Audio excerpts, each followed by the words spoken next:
Dans le noir, plongé dans l'horreur.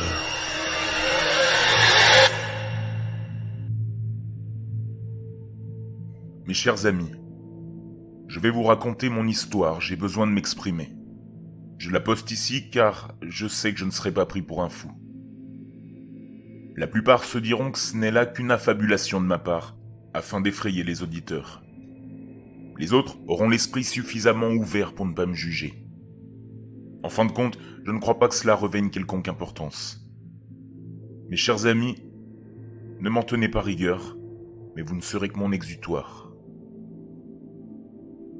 Je suis un homme d'un certain âge, un professeur de mathématiques à la retraite. Heureux, jusqu'à récemment. Car cette histoire est celle de mon veuvage. Ma Célène et moi, nous nous sommes rencontrés il y a 40 ans. Je vous dirais bien que le coup de foudre fut immédiat, seulement ce ne fut pas le cas. Nous avons mis quelques semaines à nous rendre compte de notre attachement mutuel. Dès lors, nous ne nous sommes plus quittés, affrontant la vie ensemble. À vous, jeune auditeur, je vous souhaite de vivre la même chose, connaître à la perfection votre moitié, l'aimer pour ses qualités et pouvoir aussi se moquer de ses défauts. Bref, les années ont passé. Nos enfants, de même que nos petits-enfants, ont grandi. Pourtant, il y avait toujours quelque chose que je ne comprenais pas chez ma femme. Une chose qu'elle s'est toujours refusée à m'expliquer. En effet, depuis toujours, elle avait une peur panique des flammes. Oh, je ne vous parle pas que d'incendie ou de catastrophe qui serait une explication logique au phénomène, mais bien de tous les feux. Ne serait-ce qu'une simple bougie d'anniversaire était proscrite dans notre demeure. J'ai initialement supposé une phobie. Je l'ai longtemps pensé. Cependant, lorsque vous vivez suffisamment de temps avec quelqu'un, vous le comprenez, au-delà de toute explication. Il y avait autre chose, je le sentais. Je ne puis vous apporter une explication rationnelle à ma certitude. Je le savais, c'est tout. De vous à moi, je suis d'une indécrottable curiosité, une véritable manie. La suite logique était donc une enquête. Vu que ma dulcinée se montrait réfractaire à toute conversation sur le sujet, j'ai dû ruser. J'ai dû faire preuve de patience, afin de saisir le moment opportun pour fouiller ces vieux objets et autres paperasses en tout genre. C'est donc à l'occasion d'un week-end grand-mère, mère-fille, que j'ai commis mon larcin. À peine j'entends la voiture s'éloigner que je grimpe jusqu'au grenier et que je commence mes fouilles. Cela m'a pris un temps infini, mais, entre deux souvenirs mélancoliques, je tombe sur une malle en fer, couverte de poussière et fermée à clé. Un frisson d'extase remonte ma colonne vertébrale. Pensez-vous, j'étais dans l'obligation de la crocheter, comme dans ma folle jeunesse. Un trombone, un couteau, 10 minutes, et la serrure cède devant le vieux débris que je suis, flattant mon ego au passage. J'affiche un rictus de vrai gredin, puis je plonge mon regard dans la caisse peu remplie. Je fouille la boîte métallique et remarque d'anciennes photographies de mon épouse. Entre 7 et 8 ans, accompagnée de ses 4 camarades. On aurait dit le club des 5. Seuls les plus vieux d'entre vous me comprendront. De charmants petits anges avec de magnifiques sourires, sous un soleil radieux. Le marchand de glace en arrière-plan. On dirait un panorama de ces pubs qui passaient dans les années 60, en pleine guerre froide, où une famille parfaite vantait les mérites de tels produits. Surréaliste, c'est le mot qui me vient à l'esprit vis-à-vis de ce cliché. Les suivants sont tous du même genre. Ma femme devait vivre dans le monde de Kellogg's, je suppose. Sauf que la bouille du marchand de glace est de plus en plus sur les photos. Avec Feu, mes beaux-parents, avec Célène dans ses bras, ou un des amis de tout à l'heure sur les genoux. Une chose me dérange dans tout ça. Après avoir regardé toutes les images dans l'ordre, plusieurs fois de suite, je constate que plus l'homme malingre est présent, moins les enfants sourient sincèrement. Je sais reconnaître quand mon amour se force à être joyeuse. Sur le coup, je fais rapidement le lien avec l'absence d'album de famille, son refus de se faire photographier, et surtout, qu'elle ne fasse jamais mention de sa petite enfance. Non, ça ne peut pas être ce que je pense. Seigneur, faites que non, par pitié. Dans l'espoir de contredire ma petite voix qui me hurle une sordide conclusion, je continue mes recherches. Des dessins écornés, décrépits, et certains presque déchirés, comme si quelqu'un avait voulu s'en débarrasser, mais qu'une force colossale l'avait retenu. Cependant, la plupart sont encore lisibles. on voit un monstre aux bras démesurément longs et rachitiques, une rangée de crocs et de tourbillons noirs en guise d'yeux, le tout avec un chapeau blanc et un tablier de crème, rappelant celui du vendeur. Il retient prisonniers les enfants avec ses horribles appendices, la gueule enjouée et grande ouverte. Une langue verte, longue et mince, lèche le visage d'un des gamins qui est en larmes. Toutes les esquisses sont du même acabit, sauf que la langue ne se situe pas toujours au même endroit. Bonté divine. Je ne puis vous en dire plus là-dessus. Je demande votre compréhension. Je suis tombé en arrière, profondément choqué.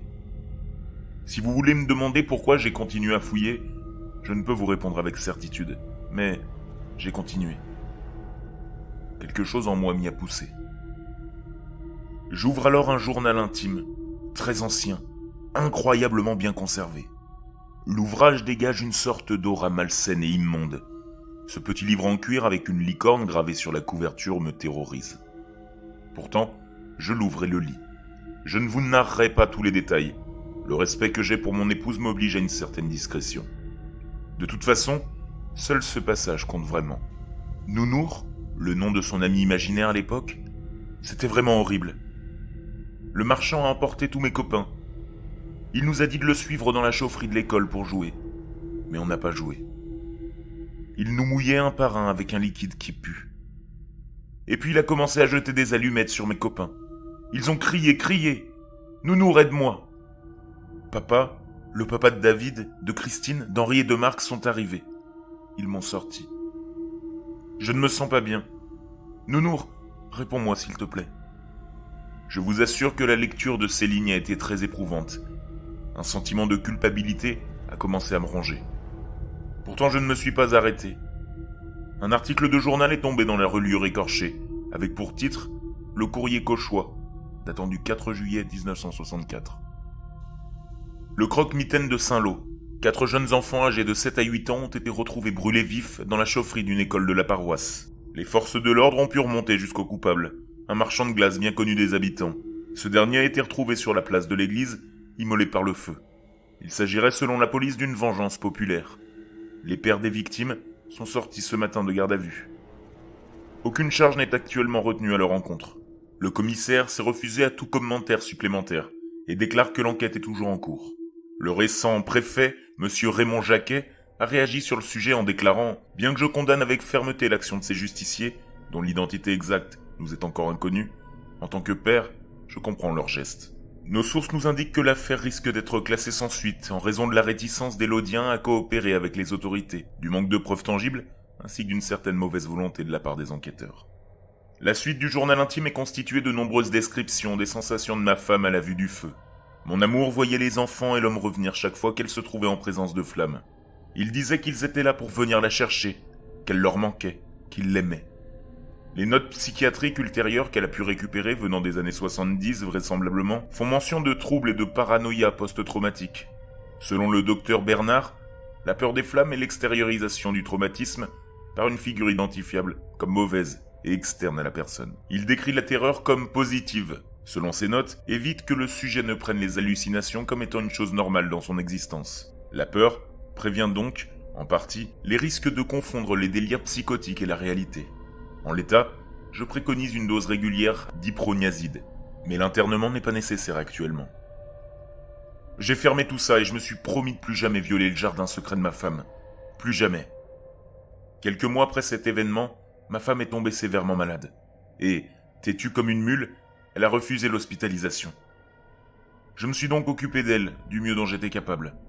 Un soir, alors que je dormais devant la télévision, une étrange odeur m'a sorti de ma torpeur. Une odeur de fumée. Rapidement, je me suis rendu compte que la maison commençait à prendre feu. Les flammes envahissaient lentement la pièce. Je me suis mis debout, faisant tout pour ne pas sombrer dans la panique. Le bruit assourdissant de l'alarme m'empêchait de réfléchir correctement. Je priais pour que l'étage ne soit pas atteint. Je me suis précipité en vitesse pour monter les escaliers afin de sortir Célène de là. L'escalade était difficile, maudit soit mon âge. La rambarde était brûlante, ma gorge en fusion, mon sang en ébullition. Le fait de respirer était un calvaire, et pourtant, il fallait que je tienne bon. Mes yeux commençaient à me faire mal. Ma vue se troublait, mon bras gauche ne suffisait plus à protéger mes yeux. Par miracle, j'ai réussi à gravir ce mont. En haut, j'entendais des cris de terreur sourdes. J'ai couru jusqu'à la porte de notre chambre et j'ai essayé d'entrer, mais la poignée était brûlante. Les flammes continuaient de se propager partout. Le temps pressait. J'ai donné de violents coups de pied et d'épaule dans la porte, mais elle résistait à mes assauts. La panique me gagnait. Je tremblais et hurlais à mon aimée que j'allais la sauver. Et de l'autre côté de la porte, je pouvais seulement l'entendre supplier. Je me suis vite rendu compte qu'elle n'était pas seule. Des rires d'enfants s'élevaient derrière elle, des rires glaçants. Une voix grave aussi était perceptible. Une voix qui lui disait qu'elle l'aimait comme au premier jour, qu'il était maintenant temps d'aller jouer tous ensemble. J'ai retenté de tourner la poignée, mes mains fumaient, la douleur était infernale, si intense que pas un son ne pouvait sortir de ma bouche. Une ultime supplication de ma douce Célène m'a donné la force de tourner le mécanisme. Les mains calcinées, j'ai pénétré en trombe dans la chambre. Je n'ai vu que le lit en flammes, et je n'ai senti que l'odeur de l'essence. J'ai pris un drap, un rideau, mais rien ne m'a permis d'étouffer le feu. Je vous jure que j'ai tout fait pour l'éteindre. Je le jure. Je suis resté là, immobile, près du feu qui dévorait l'être qui m'est le plus précieux. Je restais là, immobile, autour du feu qui allait aussi me dévorer. Cependant, la fumée a eu raison en premier de ma conscience. Je me suis réveillé dans un lit d'hôpital, et c'est un jeune médecin à l'air triste qui m'a expliqué la situation. Il a articulé laborieusement que la machine à laver était défectueuse et qu'elle s'était enflammée. Ma femme était morte, et ce sont les pompiers qui sont intervenus à temps pour me sauver. Que j'avais eu de la chance. Mon rictus de haine, à l'annonce de sa dernière phrase, l'a fait déguerpir. Merci d'être restés au bout, mes chers amis. Je vous supplie de ne pas me considérer comme l'a fait ma famille, comme un vieillard sénile qui, tel un enfant en bas âge, exprime l'absurdité par un intermédiaire absurde.